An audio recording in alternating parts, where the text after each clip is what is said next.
Try to imagine the sheer terror of this mother. For 3 solid months, she has managed to keep her newborn boy quiet and hidden from the Egyptian guards.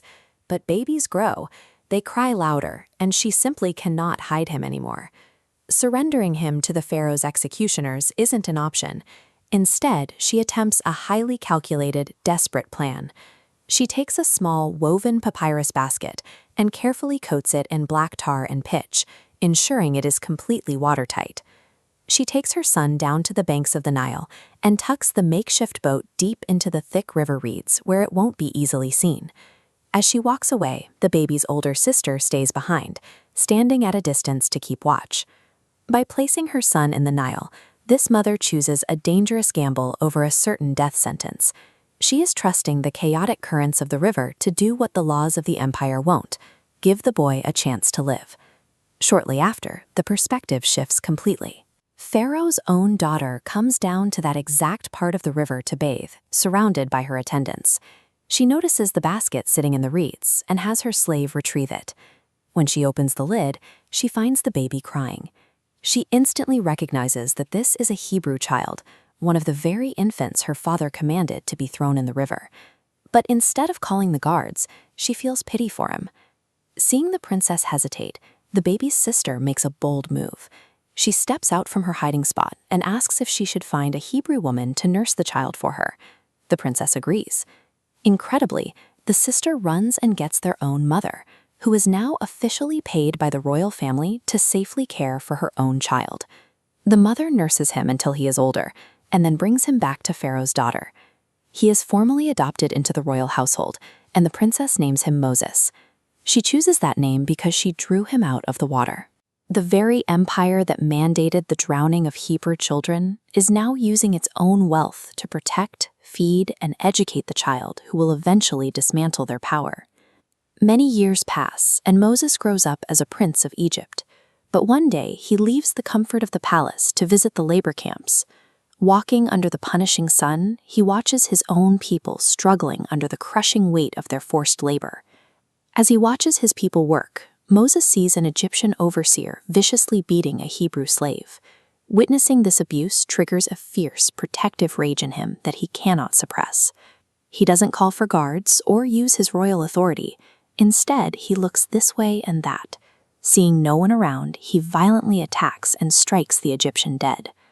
Moses decides to enforce justice entirely on his own terms, and in doing so, he becomes a murderer. Desperate to hide what he's done, he buries the body deep in the desert dirt. The very next day, Moses returns to the camps. This time, he sees 2 Hebrew men fighting each other. Thinking he can act as a mediator, he steps in and asks the man in the wrong why he is hitting his neighbor. The man doesn't back down.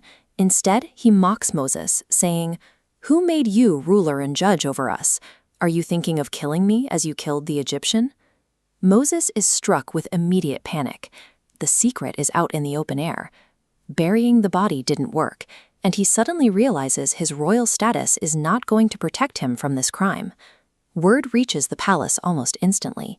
When the pharaoh hears about the murder, he orders Moses to be executed. The former prince has 0 options left. He turns and runs for his life. In less than 24 hours, his entire reality shatters. His own Hebrew brothers have openly rejected his leadership, and his adopted Egyptian family is actively hunting him. Moses finds himself entirely alone, stripped of his home, his titles, and his people. He flees far beyond the borders of the most powerful empire on earth, eventually arriving in the desolate region of Midian. He sits down, exhausted and completely isolated. He rests near a local well. Out here, life isn't about palace politics. It revolves entirely around the daily, physical struggle to draw water. While he rests, 7 daughters of a local priest arrive to water their father's flock. When a group of rough shepherds come along and try to aggressively drive the women away, Moses' old instinct to protect the vulnerable kicks in. He steps up, drives the shepherds off, and waters the flock for the women. When the women tell their father, Reuel, what happened, he invites Moses in for a meal. Moses ends up staying with the family, marries a woman named Zipporah, and together they have a son. Moses names his boy Gershom, saying, "I have become a foreigner in a foreign land." He has embraced a quiet, reduced life of obscurity. As far as Moses is concerned, his time as a leader is permanently finished. Over the next few decades, Moses quietly tends sheep in the desert. Back in Egypt, the old Pharaoh finally dies, but the situation for the Israelites doesn't improve. The brutality of their labor camps actually worsens. The entire nation is pushed to a breaking point. Trapped under the immense weight of their slavery, the Israelites let out an agonizing collective cry for help.